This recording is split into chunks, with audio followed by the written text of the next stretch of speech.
Igisirikare cya Congo FARDC cyongeye gutangaza ko cyafatiye ku mirongo y'urugamba umusirikare ubarizwa mu ngabo z'u Rwanda ngo zikoresha ikoranabuhanga. Biciye ku muvugizi w'ibikorwa bya gisirikare bya Repubulika ya Demokarasi ya Congo mu burasirazuba bwa Congo mu ntara Kivu y'Amajyaruguru, byiswe Sokora ya mbere, Lieutenant Colonel Mark Hazukai yatangaje ko igisirikare cya Congo FARDC cyongeye gufata umusirikare w'u Rwanda warwanaga ku ruhande rwa M23 ku mirongo y'urugamba muri teritwari ya Walikale.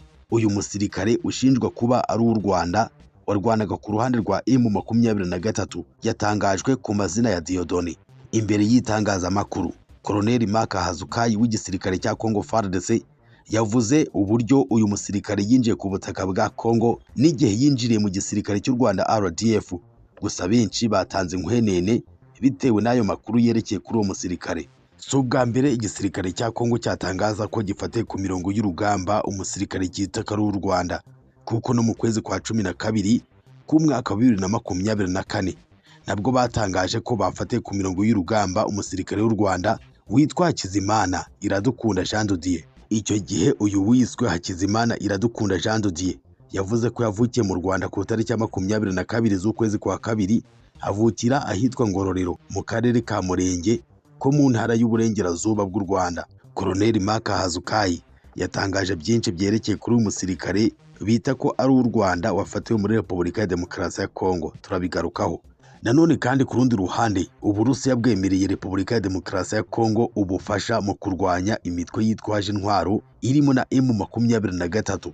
Leta y'Uburusiya isanzwe ifitanye imikoranire myiza na Repubulika Iharanira Demokarasi ya Congo mu bijyanye n'igisirikare, yemeye kongera ubufasha bwo gusenya M23 n'indi mitwe yitwaje intwaro ikorera mu burasirazuba bwa Congo.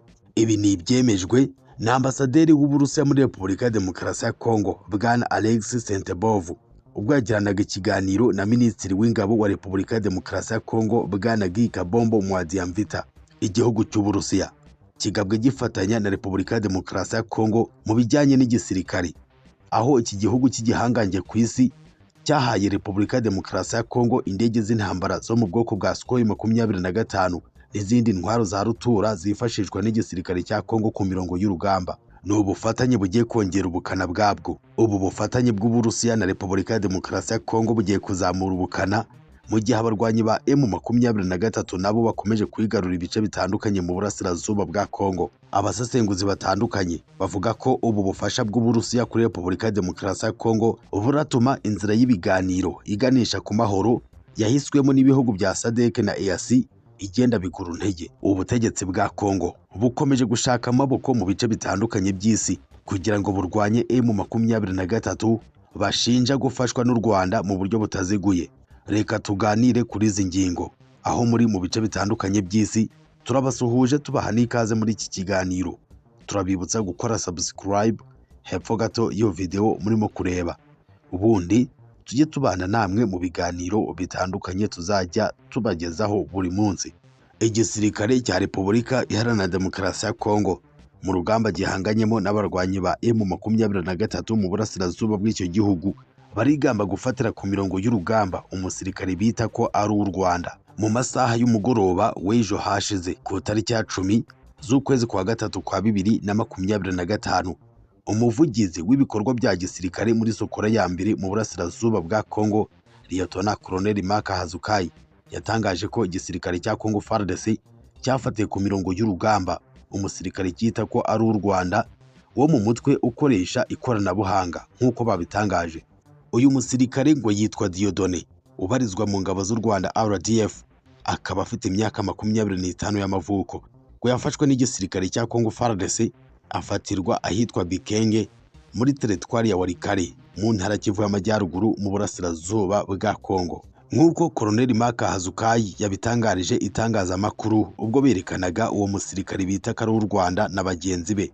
Colonel Mark Hazukai yavuze ko uyu musirikare w'imyaka 25 bivugwa ko abarizwa mu gisirikare cy'u Rwanda RDF yatangiye imyitozo ya gisirikare muri 2014, ku itariki ya 22 z'ukwezi kwa kabiri k'uyu mwaka wa 2025 yoherezwa i Goma anyuze kuri Petite Barriere ngo ari kumwe n'abandi basirikare 30 ba RDF bagiye gufasha M23 intambara. Nk'uko byatangajwe, uyu musirikare niwe wasigaye muri abo 30 bambukanye nyuma y'uko uyu muvugizi w'ibikorwa bya gisirikare bya Repubulika ya Demokarasi ya Kongo muri Sokora ya mbere Lieutenant Colonel Mark Azukai atangaje iby'uyu musirikare. Batanze ibitekerezo bitandukanye bavuga ko ibyo yatangaje nta kuri kurimo, kubera ko uyu musirikare bivugwa ko afite imyaka 25 akaba yaratangiye imyitozo ya gisirikare muri 2014. Byabisobanuye ko yinjiye mu gisirikare cy'u Rwanda afite imyaka 11, ibintu bidashoboka na gato. Ni kenshi cyane igisirikare cya Repubulika ya Demokarasi ya Kongo n'abayobozi batandukanye muri Kongo bagiye batangaza ko ingabo z'u Rwanda RDF zifasha abarwanyi ba M23 mu burasirazuba bwa Kongo, aho bakomeje guhangana mu buryo bukomeye. Gusa ariko bikagendana na raporo y'inzobere za ONU zatangaje ko u Rwanda rufite ingabo ziri hagati y'ibihumbi 3 n'ibihumbi 4 mu burasirazuba bwa Kongo zirwana ku ruhande rwa M23. Iyi ni ingingo ikomeye cyane ikomeje gutuma amahanga yanja mu Rwanda arushinja kugira uruhare rutaziguye mu ntambara ikomeje kubera mu burasirazuba bwa Kongo. Gusa ibi byose u Rwanda rubihakana, rukavuga ko nta ruhare urwo ari rwo rwose rufite mu ntambara ikomeje kubera mu burasirazuba bwa Kongo. Icyo rwakoze ari ugushyira ubwirinzi ku mipaka hagamijwe kurinda umutekano w'abaturarwanda. Nanone kandi ku rundi ruhande, Uburusiya bwa Perezida Vladimir Vladimirovich Putin bwiyemeje gufasha Perezida Felix Antoine Tshisekedi Chilombo kurwanya M23 bakayitsinda uruhenu. Leta y'Uburusiya yemereye Repubulika Iharanira Demokarasi ya Kongo ubufasha bw'intwaro zo kurwanya imitwe y'iterabwoba, by'umwihariko umutwe wa M23 ugaragaza imbaraga zikomeye. N'ibyatangajwe kwa 10 Werurwe 2025 na ambasaderi w'Uburusiya muri Repubulika ya Demokarasi ya Kongo Bwana Alexei Sentebov ubwo yagiranaga ikiganiro na Minisitiri w'Ingabo wa Repubulika ya Demokarasi ya Kongo Bwana Guy Kabombo Mwadiamvita. Ambasaderi w'Uburusiya muri Repubulika ya Demokarasi ya Kongo Alexei Sentebov yagize ati: Uburusiya bwiteguye gutanga inkunga ishoboka yose kuri Repubulika ya Demokarasi ya Kongo mu rugamba rwo kurwanya imitwe yitwaje intwaro. Twifuza kubona ibikorwa by'inyeshyamba bihagarara muri Kongo. Uyu ambasaderi w'Uburusiya muri Repubulika ya Demokarasi ya Kongo yavuze ko igihugu cye kigiye kongera kuvugurura amasezerano y'ubufatanye mu bya gisirikare na Repubulika ya Demokarasi ya Kongo kugira ngo amahoro yongere agaruke mu burasirazuba bw'icyo gihugu. Yakomeje agira ati: ubusugire bwa Repubulika Iharanira Demokarasi ya Kongo bugomba guharanirwa, by'umwihariko muri kariya gace k'uburasirazuba. Ubufasha burakenewe cyane muri Repubulika Iharanira Demokarasi ya Kongo.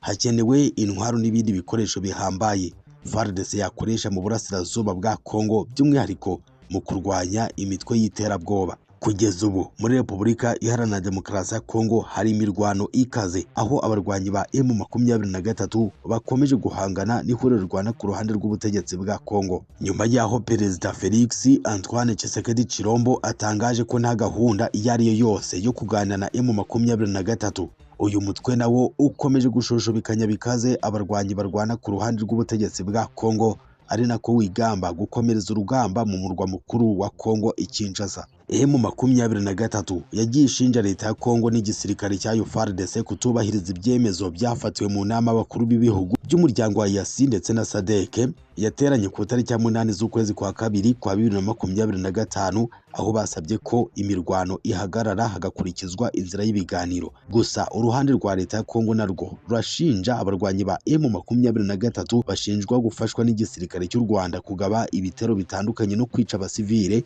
ibyo leta ya Kongo ivuga ko idashobora kwihanganira. Uyu ambasaderi w'Uburusiya muri Repubulika ya Demokarasi ya Kongo Bwana Alexei Sentebov yibukije ko hashize imyaka 2 Uburusiya butera inkunga Repubulika ya Demokarasi ya Kongo mu bijyanye n'imbunda n'amasasu FARDC ikoresha muri iki gihe, cyane cyane mu ntambara ihanganyemo n'imitwe yitwaje intwaro. N'ubufasha bugiye gukomeza kwisukenya kuri Repubulika ya Demokarasi ya Kongo mu rwego rwo kuyifasha guhangana n'abarwanyi ba M23 bagaragaza imbaraga zikomeye kurusha indi mitwe uruhumbirajana ibarizwa mu burasirazuba bwa Kongo. Nanone kandi ku rundi ruhande, kuwa gatandatu tariki ya 8 Werurwe 2025, Minisitiri w'Ubutabera wa Repubulika Iharanira Demokarasi ya Kongo Bwana Constant Mutamba yatangaje igihembo cya miliyoni 5 z'amadolari kuwatanga amakuru yageza ku ifatwa rya Koloneli Nanga, Bertrand Bisimwa na Sultani Makenga bakuriye AFC M23 kuko bashakishwa bikomeye n'ubutabera bw'icyo gihugu mu gihe gishize. Aba baciriwe urwo gupfa badahari. Gushyiraho igihembo cy'amafaranga kuwafata cyangwa uwatanga amakuru yageza ku ifatwa ry'umuntu ushakishwa n'ubutabera si bishya kuri iyi si. Osama bin Laden cyangwa Felicien Kabuga ni bamwe mu bibukwa bashyiriweho amafaranga mu gihe cya vuba aha kuwatanga amakuru nk'ayo kuri bo, ariko umusaruro w'ibi bihembo ntuvugwaho rumwe. Ku mbuga nkoranyambaga kandi benshi barimo kugaruka kuri iki gikorwa cyatangajwe na Minisitiri w'Ubutabera wa Repubulika ya Demokarasi ya Kongo Bwana Constant Mutamba, washyizeho kandi miliyoni 4 z'amadolari y'Amerika kuwatanga amakuru yo gufata abanyamakuru babiri b'impirimbanyi bumvikana kenshi banenga ubutegetsi bwa Perezida Felix Antoine Tshisekedi Chilombo. Muri 2024 Koloneli Nanga, Bertrand Bisimwa, Sultani Makenga hamwe n'abandi bantu 26 barimo Wiringoma na Lawrence Kanyuka bavugira M23, urukiko rw'Kinshasa rwabakatiye urwo gupfa badahari kubera uruhare rwabo mu kwigomeka kwa M23. Leta ifata aba bantu nk'ibyihebe bishakishwa n'inkiko mu buryo bukomeye. Reka turebere hamwe amateka y'ibihembo kuwafatisha umuntu ushakishwa n'inkiko. Inzobere zivuga ko amateka y'ibihembo kuwafata cyangwa uwatanga amakuru yafatisha umuntu ushakishwa n'ubutabera ahera nibura mu kinyejana cya mbere cy'ubwami bw'Abaromani. Mu nyandiko yitwa Money, Motivation and Terrorism Reward for Information Programs ya Christopher Ford yo muri 2017, avuga ko kuva kera cyane abategetsi bagiye bashyiraho ibihembo by'amafaranga ku makuru cyangwa ku gufata umuntu ushakishwa n'inkiko. Bwana Christopher Ford avuga ko mu bwami bw'Ubwongereza hari inyandiko zo mu 1295 zizwi nka Letters of Marque zasabaga abantu gufata amato y'umwanzi bakabihemberwa. Mu kinyejana cya 16 ibihugu nibwo byatangiye gutangaza ku mugaragaro iyi ngingo y'ibihembo kuwafata cyangwa uwatanga amakuru y'umuntu abantu bashakishwa n'inkiko. Nk'uko Christopher Ford abivuga, akenshi icyo gihe babaga ari ba rushimusi b'amato bita pirate. Uko imyaka yagiye ihita, ibihugu bitandukanye byatangiye gushyiraho porogaramu zo guhemba abantu batanze amakuru yafatisha abashakishwa n'ubutabera bihishe cyangwa baburiwe irengero. Mu mwaka w'1984 Amerika yemeje itegeko ryo kurwanya iterabwoba mpuzamahanga, ryemeje urwego rwo guhemba abantu batanga amakuru yo gufata abahigwa ku byaha ahanini by'iterabwoba.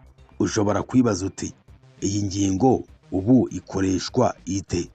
Umunyamategeko Faustin Bismarck Murangwa ukorera mu Rwanda avuga ko gushyiraho ibihembo bigenewe umuntu uwo ari we wese watanga amakuru y'umuntu ushakishwa ubusanzwe ni intwaro y'ubutabera mpuzamahanga. Yabwiye BBC ati bikorwa n'ubutabera mpuzamahanga akenshi kuko baba bazi ko abantu bashakisha igihugu barimo kidashobora kubatanga, cyangwa se ibihugu bahungiyemo bidashaka gufatanya n'ubutabera mpuzamahanga ngo abo bantu babashe gufatwa. Leta Zunze Ubumwe za Amerika biciye muri rwa rwego zashyizeho zikunze gutangaza ibihembo ku bantu bafasha mu gufata abakurikiranweho n'inkiko zabo cyangwa inkiko mpuzamahanga Amerika yemera. Ese ibi hari amategeko abiteganya? Ibihugu byinshi ku isi byagiye bitangaza ibihembo nk'ibi ku bantu bishakisha. Akenshi baba baracitse ubucamanza bakihisha nyuma cyangwa se mbere yo gucibwa imanza. Murangwa Bismarck ati ubundi ntabwo mu mategeko hariho ingingo ivuga ngo muzatanga amafaranga umuntu afatwe. Igiteganyijwe mu mategeko n'ibihugu byinshi cyangwa mu butabera bw'igihugu nuko umuntu aburanishwa kuko ubutabera bwamufashe, yaba adashobora kugezwa imbere y'ubutabera akaba yaburanishwa adahari, akazasigara ashakishwa kugira ngo akore igihano yakatiwe. Ahereye kuri ibyo no kuba ibi bihembo akenshi bitangazwa n'abategetsi ba leta, Murangwa avuga ko usanga kenshi biriya ari ibyemezo bya politiki kurusha uko biba ari ibyemezo by'ubucamanza. Bin Laden, Kabuga Felician, Miranya Porte kaburimbo n'abandi. Ese ibi bihembo bitanga umusaruro? Minisiteri y'Ubutabera y'Amerika ivuga ko ishami rishinzwe ibihembo ku bantu bashakishwa kubera ibyaha ritanga igihembo kigera kuri miliyoni 5 z'amadolari ku watanga amakuru y'abanyamahanga bashakishwa baregwa ibyaha byibasiye inyokomuntu, jenoside n'ibyaha by'intambara. Leta ya Amerika ivuga ko ririya shami rimaze kwishyura arenga miliyoni 8 z'amadolari y'Amerika ku bantu batanze amakuru ku bashakishwaga n'inkiko mpuzamahanga zashyiriweho u Rwanda n'icyahoze ari Yugoslavia, kandi abishyuwe bose bakomeza kugirwa ibanga rikomeye. Amerika kandi yigeze gutangaza ibihembo ku bantu batandukanye barimo Saddam Hussein, Osama bin Laden, Ayman al-Zawahiri, Abi Musabi al-Zakwahi ndetse n'abakoze ibitero kuri ambasade zayo muri Kenya na Tanzania mu 1998. Abanyarwanda nka Felicien Kabuga, Protais Mpiranya, Fulgence Kayishema ndetse na Augustin Bizimungu nabo bashyiriweho ako kayabo k'amadolari 5,000. Magingo aya Amerika iracyashyizeho igihembo cya miliyoni 5 z'amadolari kuhatanga amakuru yageza ku ifatwa ry'abanyekongo bakurikira: Evariste Ilunga Lumu, Melove Mutombo, Gerard Kabongo ndetse n'uwitwa Jean Badibanga. Aba bombi bakekwaho kuba muri 2017 baragize uruhare mu kwica abakozi babiri b'inzobere za ONU bakoraga akazi kabo mu burasirazuba bwa Repubulika Iharanira Demokarasi ya Kongo. Muri 2019 Reverien Ndikuriyo wari umukuru wa Sena y'u Burundi, ubu ni umunyamabanga mukuru wa CNDD-FDD, yatangaje ko yashyizeho igihembo cya miliyoni 5 z'amarundi ku muntu wese uzamuzanira uwitwaga Kaburimbo wafatwaga nk'urwanya ubutegetsi bw'u Burundi yapfuye cyangwa ari muzima. Ibi yatangaje icyo gihe nk'umutegetsi wo hejuru muri leta no mu shyaka riri ku butegetsi, byagarutsweho cyane na benshi mu gihugu cy'u Burundi n'ahandi hatandukanye. Muri rusange umusaruro w'ibihembo bishyirwaho ngo hafatwe abantu bashakishwa n'inkiko ntuvugwaho rumwe, cyane cyane ko abatanga amakuru bagirwa ibanga. Ibyo bituma bigorana kumenya niba abafashwe nka Felicien Kabuga cyangwa se abishwe nka Osama bin Laden mu gihe bashakishwaga hari abatanze amakuru kuri bo kandi bakabihemberwa. Kabuga Felicien cyangwa bin Laden, Kabuga Felicien cyangwa bin Laden ntawahamijwe cyangwa ngo abe umwere ku byaha yashinjwaga. Leta ya Amerika yo ivuga ko iyo porogaramu yayo y'ibihembo bishyirwaho ku bashakishwa n'ubucamanza mpuzamahanga igira akamaro gakomeye. Yemeza ko abatanze amakuru bafashije mu manza zirenga 20 muri ziriya nkiko zashyiriweho u Rwanda n'icyahoze ari Yugoslavia. Mu gihe Repubulika ya Demokarasi ya Kongo yatangaje ibihembo bya miliyoni z'amadolari ku watanga amakuru yafatisha Colonel Nanga, Bertrand Bisimwa na Sultan Makenga, icyo cyemezo cyagarutsweho na benshi cyane kuko abo bagabo aho baherereye mu gihugu bisa nkaho hazwi. Tugeze ku musozo w'ikiganiro twari twabateguriye. Reka tubararikira ibindi biganiro mu masaha yacu ari imbere. Mukomeze mugubwe neza, turabakunda cyane.